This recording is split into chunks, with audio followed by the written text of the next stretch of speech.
Hello and welcome to the Cultured Bumpkin. This is chapter 15, Anne of Green Gables, a Southern audiobook, requested by several people, I suppose, most important of which is my daughter, 10-year-old daughter, Abigail, who is pretty much Anne with not red hair, but she's Anne. And so, Abigail, hello. If you're watching this, I know you will at some point. So let's get right into it, shall we? Now, again, if you're a first timer, this will be recorded, and then I take the stuff, the audio, and then I edit it and repost it as an audiobook. So, and then if you want to read along, Abigail's favorite edition of Anne of Green Gables is in the comments. There's a little affiliate link down there. You could grab it and read along if you like. That's the one we read out of at home here. All right, so let's get right to it. Chapter 15, A Tempest in the School Teapot. "What a splendid day," said Anne, drawing a long breath. "Isn't it good just to be alive on a day like this? I pity the people who weren't born yet for missing it. They have many good days. They may have good days, of course, but they can never have this one. And it's splendider still to have such a lovely way to go to school by, isn't it? It's a lot nicer than going around by the road. That is so dusty and hot," said Diana practically, peeping into her dinner basket and mentally calculating if the 3 juicy, toothsome raspberry tarts reposing there were divided among 10 girls, how many bites each girl would have. The little girls of Avonlea School always pooled their lunches, and to eat 3 raspberry tarts all alone, or even to share them with one of one's best chums, would have forever been branded as awful mean. Oh, sorry. And to eat 3 raspberry tarts all alone, or even to share them only with one's best chum, would have forever and ever branded as awful mean the girl who did it. And yet, when the tarts were divided among the girls, you got just enough to tantalize you. The way Anne and Diana went to school was a pretty one. Anne thought those walks to and from school with Diana couldn't be improved upon even by imagination. Going around by the main road would have been so unromantic. But to go by Lover's Lane and Willowmere and Violet Vale and the Birch Path was romantic, if ever anything was. Lover's Lane opened out below the orchard at Green Gables and stretched far up into the woods to the end of the Cuthbert farm. It was the way by which the cows were taken to the back pasture and the wood hauled home in winter. Anne had named it Lover's Lane before she had been a month at Green Gables. "Not that lovers ever really walked there," she explained to Marilla, "but Diana and I are reading a perfectly magnificent book, and there's a lover's lane in it. So we want to have one too. And it's a very pretty name, don't you think? So romantic. We can't imagine the lovers into it, you know. I like that lane because you can think out loud without people calling you crazy." Anne, starting out alone in the morning, went down Lover's Lane as far as the brook. Here, Diane met her, and the two little girls went on up the lane under the leafy arches of maples. "Maples are such sociable trees," said Anne. "They're always rustling and whispering to you," until they came to a rustic bridge. Then they left the lane and walked through Mr. Barry's back field and making noise over here. Then they left the lane and walked through Mr. Barry's back field and past Willowmere. Beyond Willowmere came Violent Vale. Violent Vale. Beyond Willowmere came Violet Vale, a little green dimple in the shadow of Mr. Andrew Bell's big woods. "Of course, there are no violets now," Anne told Marilla, "but Diana says there were millions of them in spring. Oh, Marilla, can't you just imagine you see them? It actually takes away my breath. I call it Violet Vale. Diana says she never saw the beat of me for Diana says she never saw the beat of me for hitting on fancy names for places. It's nice to be clever at something, isn't it? But Diana named the Birch Path. She wanted to, so I let her. But I'm sure I could have found something more poetical than plain Birch Path. Anybody can think of a name like that, but the Birch Path is one of the prettiest places in the world, Marilla. It was. Other people besides Anne thought that when they stumbled on it. It was a little narrow, twisting path winding down over a long hill straight through Mr. Bell's woods, where the light came down and sifted so many emerald screens that it was as flawless as the heart of a diamond. It was fringed in all its length with slim young birches, white stemmed and lissom boughed. I don't know how to say that. White stemmed and lissom boughed. White stemmed and lissom boughed. Okay, so I'm gonna go back and I'm gonna look it up. I'm gonna see which one's right, and then I'm gonna cut out that other one in the audiobook. Ferns and starflowers and wild lilies of the valley and scarlet tufts of pigeonberries grew thickly along it.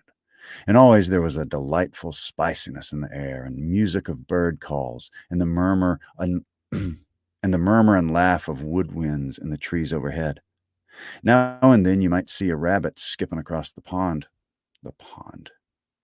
Was this a Jesus rabbit? Now and then you might see a rabbit skipping across the road if you were quiet, which, with Anne and Diana, happened about once in a blue moon. Down in the valley, the path came out of the main road, and then it was just up the spruce hill to the school. The Avonlea School was a whitewashed building, low in the eaves and wide in the windows, furnished inside with comfortable, substantial, old-fashioned desks that opened and shut, and were carved all over with their lids with the initials and hieroglyphics of 3 generations of schoolchildren. The schoolhouse was set back from the road, and behind it was a dusky fir wood and a brook where all the children put their bottles of milk in the morning to keep them cool and sweet until dinner hour.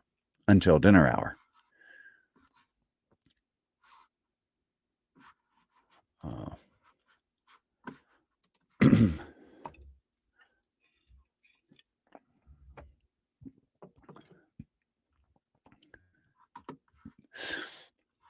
oh, Haley, well, welcome. If a rabbit skips across a pond, I would like to see that. Let's see. Where were we? Okay.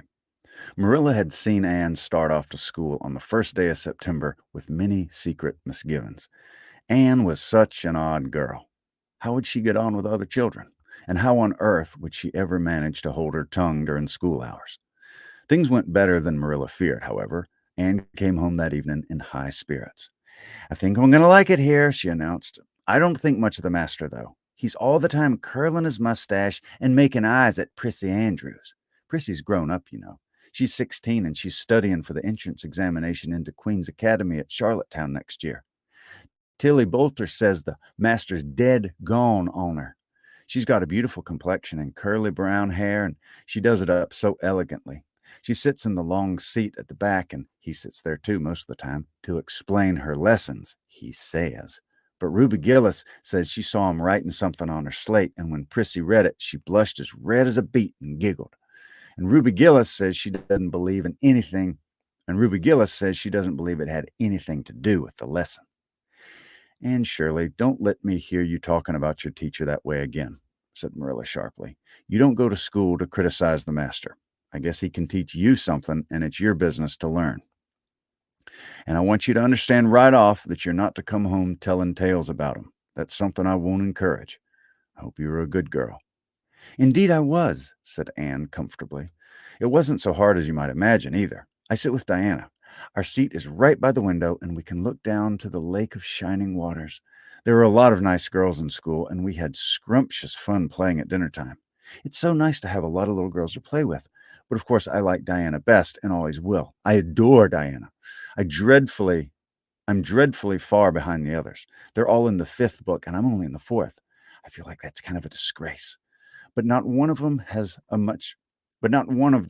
such an imagination as I, and I soon found that out. We had reading and geography and Canadian history and dictation today. Mr. Phillips said my spelling was disgraceful, and he held up my slate so that everybody could see it, all marked over. I felt so mortified, Marilla. He might have been politer to a stranger, I think. Ruby Gillis gave me an apple, and Sophie Sloane lent me a lovely pink card with "May I see you home" on it. I'm to give it back to her tomorrow. And Tilly Bolter let me wear her head ring all day. Can I have some of those pearl Can I have some of those pearl beads off the pincushion in the garret to make me Can I have some of those pearl beads off the old pincushion in the garret to make myself a ring? And oh, Marilla, Jane Andrews told me that Minnie McPherson told her that she heard Prissy Andrews tell Sarah Gillis that I had a very pretty nose. Marilla, that is the first compliment I have ever had in my life, and you can't imagine what a strange feeling it gave me. Marilla, have I really a pretty nose? I know you'll tell me the truth. Your nose is well enough, said Marilla shortly. Secretly, she thought Anne's nose was a remarkable pretty one. Secretly, she thought Anne's nose was a remarkable pretty one, but she had no intention of telling her so. That was 3 weeks ago, and all had gone smoothly, so far. And now, this crisp September morning, Anne and Diana were tripping blithely down Birch Path, two of the happiest little girls in Avonlea. I guess Gilbert Blythe will be in school today, said Diana. He's been visiting his cousins over in New Brunswick all summer, and he only came home Saturday night. He's awfully handsome, Anne, and he teases the girls something terrible. He just torments our lives out. Diana's voice indicated that she rather liked having her life tormented out than not. Gilbert Blythe, said Anne. Isn't his name that's written up on the porch wall with Julia Bell's and a big "Take Notice" over him? Yes, said Anne. Yes, said Diana, tossing her head, but I'm sure he doesn't like Julia Bell very much. I've heard him say he studied the multiplication table by her freckles. Oh, don't speak about freckles to me, implored Anne. It isn't delicate when I've got so many. But I think that writing takes but I do think that writing takes notices But I do think that writing take notices up on the wall about the boys and girls is the silliest ever. I should like to see anybody dare to write my name up with the boys. Not, of course, she hastened to add, that anybody would. Anne sighed. She didn't want her name written up, but it was a little humiliating to know there was no danger of it. Nonsense, said Diana, whose black eyes and glossy tresses had played such havoc with the hearts of Avonlea schoolboys that her name figured on the porch walls in half a dozen take notices. It's only meant as a joke. And don't you be too sure your name won't ever be written up. Charlie Sloane is dead gone on you. He told his mother, mind you, that you were the smartest girl in school. That's better than being good looking. No, it isn't, said Anne, feminine to the core. I'd rather be pretty than clever. And I hate Charlie Sloane. I can't bear a boy with goggle eyes. If anyone wrote my name up with his, I'd never get over it, Diana Barry. But it is nice to keep head of your class. You'll have Gilbert in your class after this, said Diana, and he's used to being head of his class, I can tell you. He's only in the fourth book, although he's nearly 14. 4 years ago, his father was sick and he had to go to Alberta for his health, and Gilbert went with him. And then there were 3 years, and Gil didn't go to school hardly any until they came back. You won't find it so easy to keep head under this, Anne. Well, I'm glad, said Anne quickly. I couldn't really feel proud of keeping head of little boys and girls of just 9 or 10. I got up yesterday spelling evolution. Josie Pryor. I don't even know. I don't know if it's spelled. I don't know. I got up yesterday spelling ebullition. Josie Pye was head, and mind you, she peeped in her book. Mr. Phillips didn't see her. He was looking at Prissy Andrews, but I did. I just swept her look of freezing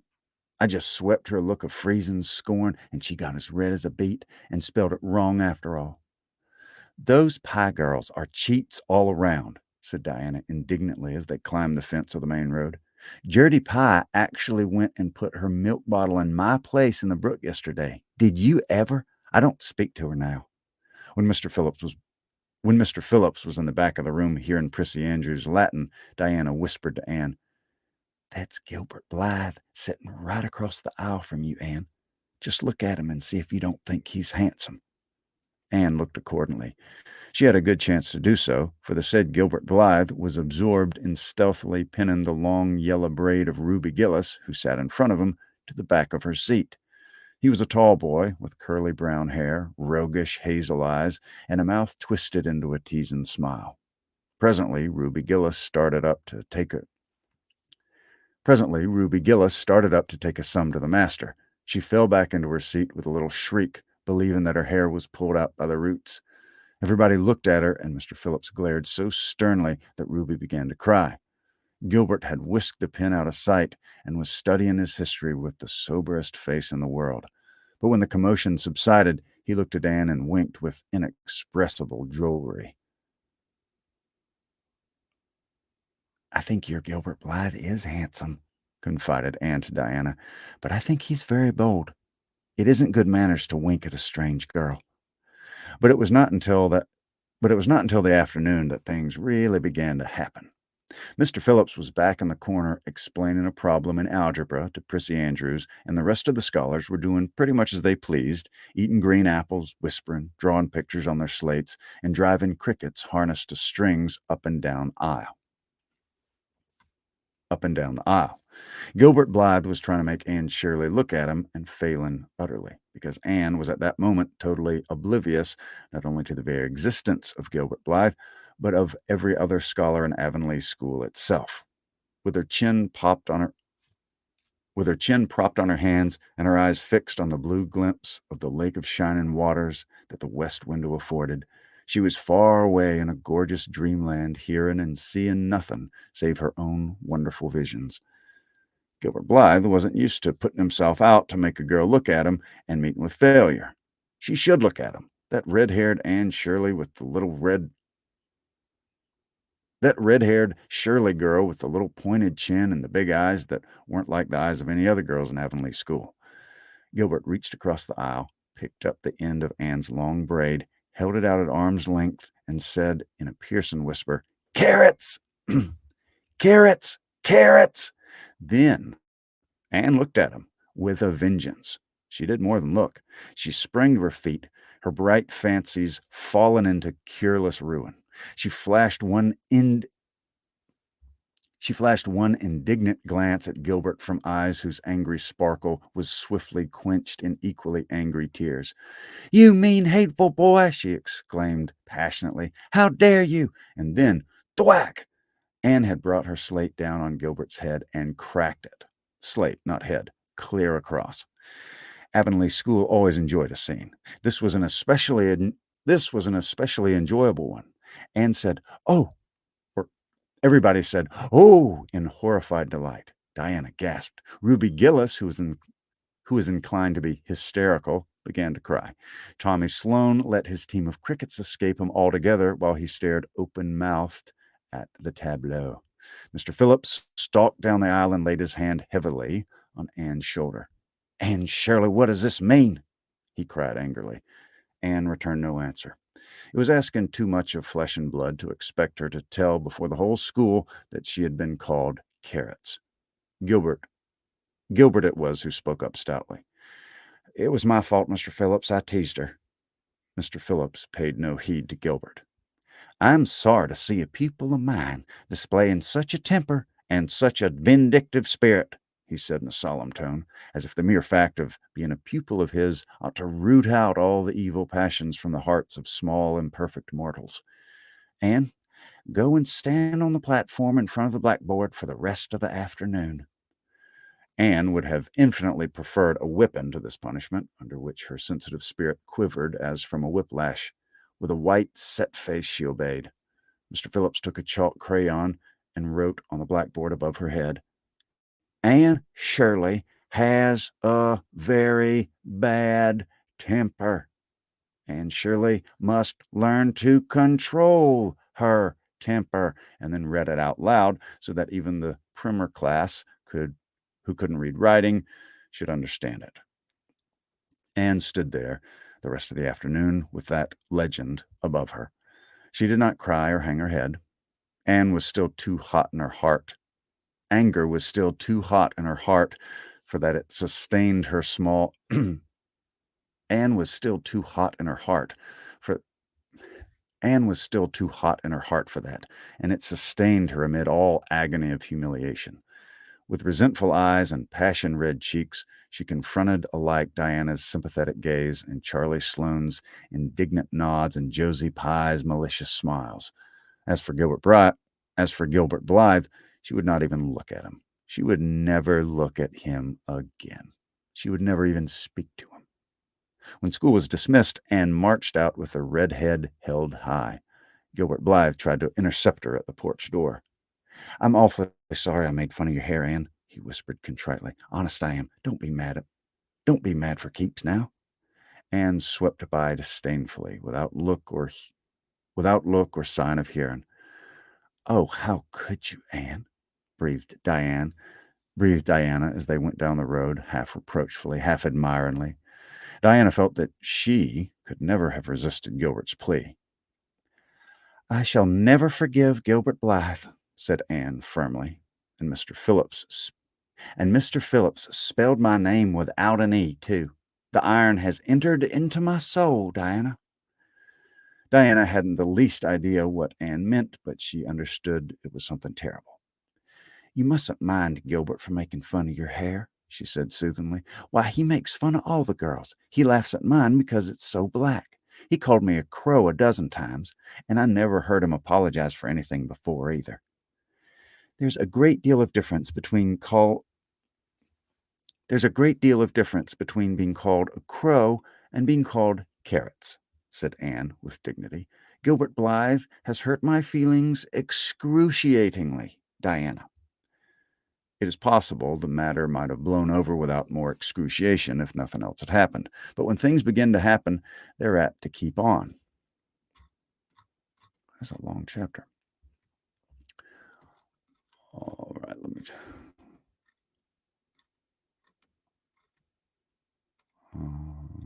okay.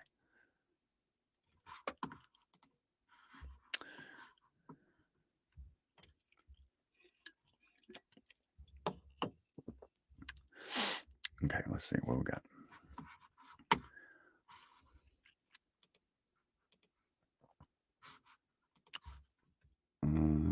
Okay. Avonlea scholars often spent noon hours picking gum in Mr. Bell's spruce grove. Avonlea scholars often spent noon hour picking gum in Mr. Bell's spruce grove over the hill and across his big pasture field. From there, they could keep an eye on Eben Wright's house, where the master boarded. When they saw Mr. Phillips emerging therefrom, they ran for the schoolhouse. But the distance being about 3 times longer than Mr. Wright's lane, they were very apt to arrive there breathless and gasping some 3 minutes too late. On the following day, Mr. Phillips was seized with one of his spasmodic fits of reform and announced, before going home for dinner, that he should expect to find all the scholars in their seats when he returned. Anyone who came in late would be punished. All the boys and some of the girls went to Mr. Bell's spruce grove as usual, fully intending to stay long enough to pick a chew. But spruce groves are seductive and yellow nuts of gum beguiling. They picked and loitered and strayed. And as usual, the first thing that recalled him to a sense of the flight of time was Jimmy Glover shouting from the top of a patriarchal old spruce.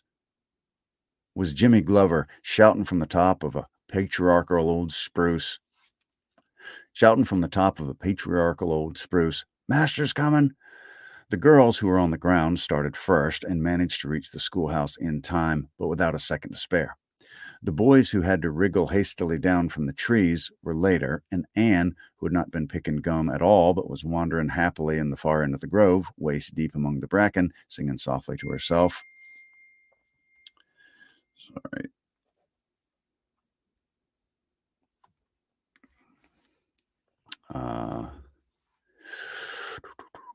Waist deep among the bracken, singing softly to herself, with a wreath of rice lilies on her hair as if she were some wild divinity of the shadowy places, was latest of all.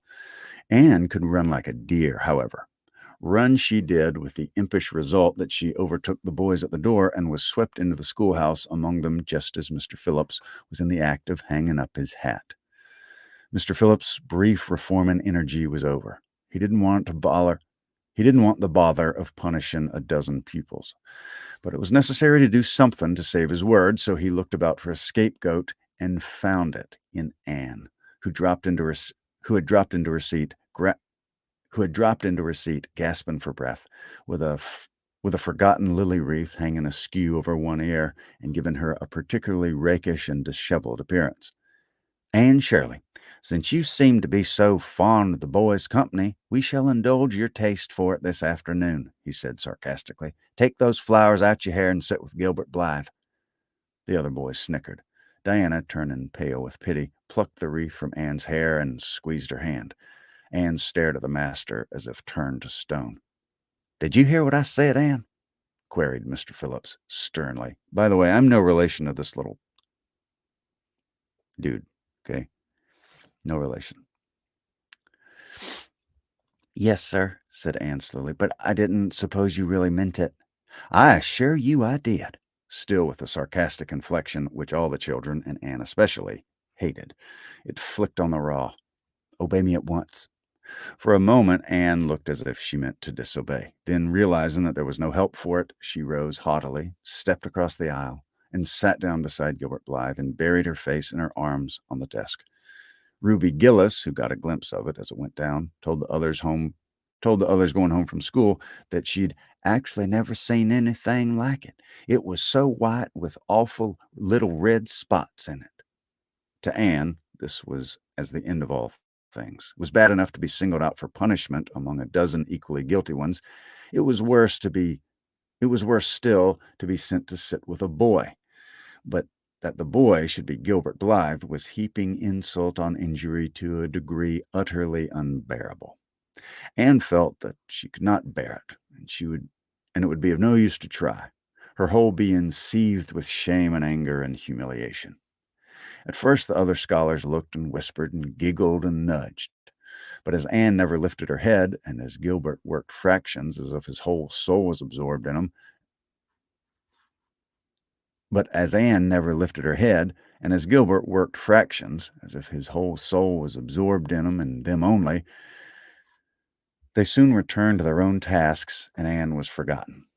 When Mr. Phillips called the history class out, Anne should have gone, but Anne did not move, and Mr. Phillips, who had been writing some verses to Priscilla before he called the class, was thinking about an obstinate rhyme still and never missed her. Once, when nobody was looking, Gilbert took from his seat a little pink candy heart with a gold motto on it, "You are mine," and slipped it under the curve of Anne's arm, whereupon Anne arose, took the pink heart gingerly between the tips of her fingers, dropped it on the ground, ground it to powder beneath her heel, and resumed her position without deigning to bestow a glance on Gilbert. When school was out, Anne marched to her desk.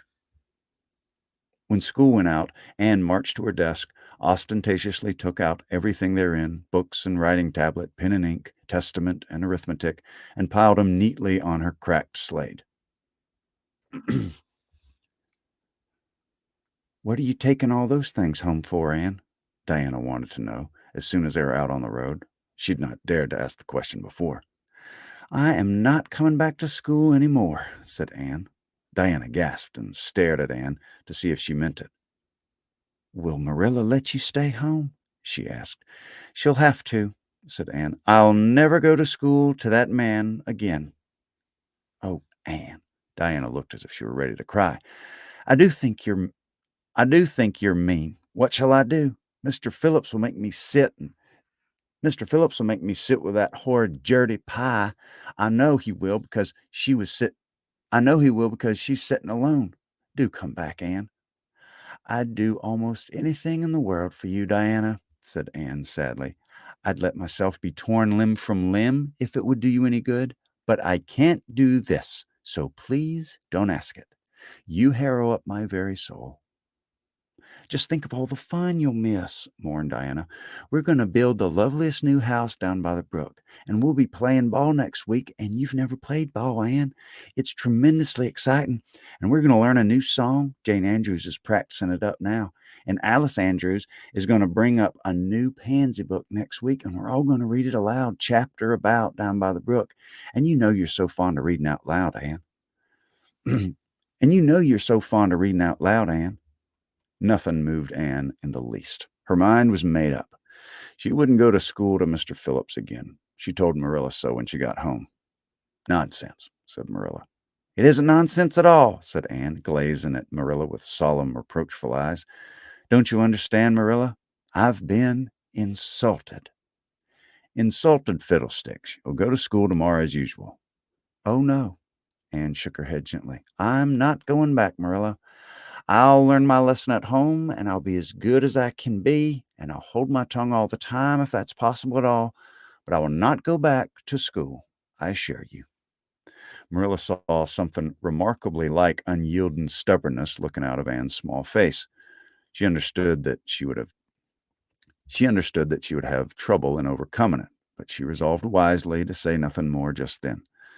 I'll run down and see Rachel about it this evening, she thought. There's no use reasoning with Anne now. She's too worked up, and I've an idea she can be awful stubborn if she takes the notion. As far as I can make out from her story, Mr. Phillips has been carrying matters with a rather high hand. But it would never do to say so to her. I'll just talk it over with Rachel. She sent 10 children to school, and she ought to know something about it. She'll have heard the whole story, too, by this time. Marilla found Mrs. Lynde knitting quilts as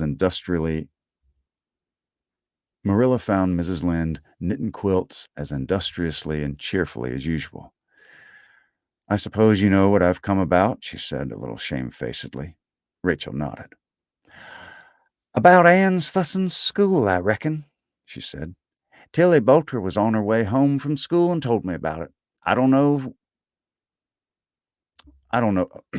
Tilly Boulter was on her way home. Tilly Boulter was in on her way home from school and told me about it. I don't know what to do with her, said Marilla. She declares she won't go back to school. I never saw a child so worked up. I've been expecting trouble ever since she started school. I knew things were going too smooth to last. She's so high-strung. What would you advise, Rachel? Well, since you've asked my advice, Marilla, said Mrs. Lynde amiably. Mrs. Lynde dearly loved to be asked for advice. I'd just humor her a little at first. That's what I'd do. It's my belief that Mr. Phillips was in the wrong. Of course, it doesn't do to say so to the children, you know. And of course, he did right to punish her yesterday for giving way to temper. But today it was different. The others who were late should have been punished as well as Anne. That's what. And I don't believe in making girls sit with boys for punishment. It isn't modest. Tilly Boulter was real indignant. She took Anne's part right through and said all the scholars did too. Anne seems real popular among them. Somehow I never thought she'd take with them so well. Excuse me. Then you really think I'd better let her stay home? said Marilla in amazement. Yes, that is, I wouldn't say school to her again until she said it herself. Depend on it, Marilla. She'll cool off in a week or so and be ready enough to go back on her own accord. That's what. While if you were to make her go back right off, dear knows what freak or tantrum she'd take next, and more trouble than ever. The less fuss made, the better, in my opinion. She won't miss much by not going to school as far as that goes. Mr. Phillips isn't any good at all as a teacher. The order he keeps is scandalous, that's what, and he neglects the young fry and puts all his time on those big scholars he's getting ready for queens. He'd never have got to school for another year if his uncle hadn't been the trustee, for he just leads the other two around by the nose, that's what. I declare I don't know what education in this island is coming to. Mrs. Rachel shook her head, as much as if to say that if she were only at the head of the educational system of the province, things would be much better managed. Marilla took Mrs. Rachel's advice, and not another word was said to Anne about going back to school. She learned her lessons at home, did her chores, and played with Diana in the chilly purple autumn twilights. But when she met Gilbert Blythe on the road or encountered him in Sunday school, she passed by him with an icy contempt that was no whit thawed by his evident desire to appease her. Even Diana's efforts as a peacemaker were of no avail. Anne had evidently made up her mind to hate Gilbert Blythe to the end of life. As much as she hated Gilbert, however, did she love Diana with the love of all her passionate little heart, equally intense in all its likes and dislikes. One evening, Marilla, coming in from the orchard with a basket of apples, found Anne sitting along by the east window in the twilight, crying bitterly. "Whatever's the matter now, Anne?" she asked. "It's about Diana," sobbed Anne luxuriously. "I love Diana so, Marilla. I can't ever live without her. But I know very well when we grow up that Diana will get married and go away and leave me. And oh, what shall I do? I hate her husband. I just hate him furiously. I've been imagining it all out, the wedding and everything. Diana dressed in snowy garments with a veil and looking as beautiful and regal as a queen, and me the bridesmaid, with a lovely dress too and puffed sleeves, but with a breaking heart hid beneath my smiling face. And then bidding Diana goodbye." Here Anne broke down entirely and wept with increasing bitterness. Marilla turned quickly away to hide her twitching face, but it was no use. She collapsed on the nearest chair and burst into such a hearty and unusual peal of laughter that Matthew, crossing the yard outside, halted in amazement. When had he heard Marilla laugh like that before? "Well, Anne Shirley," Marilla said as soon as she could speak, "if you must borrow trouble, for pity's sake, borrow it handier. For pity's sake, borrow it handier home. I think if you I should think you had an imagination, sure enough." That is the end of Hello, Crispy Skates. How's it going? Okay, okay. Read text message. Fair enough. Let's see. What does it say?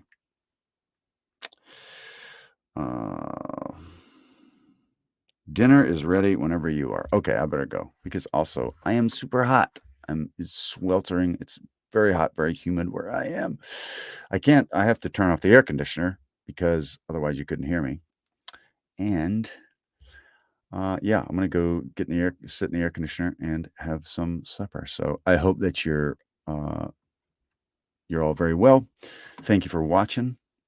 If you're live or catching the replay, and I hope that you'll have a great rest of the evening. I'll talk to you later.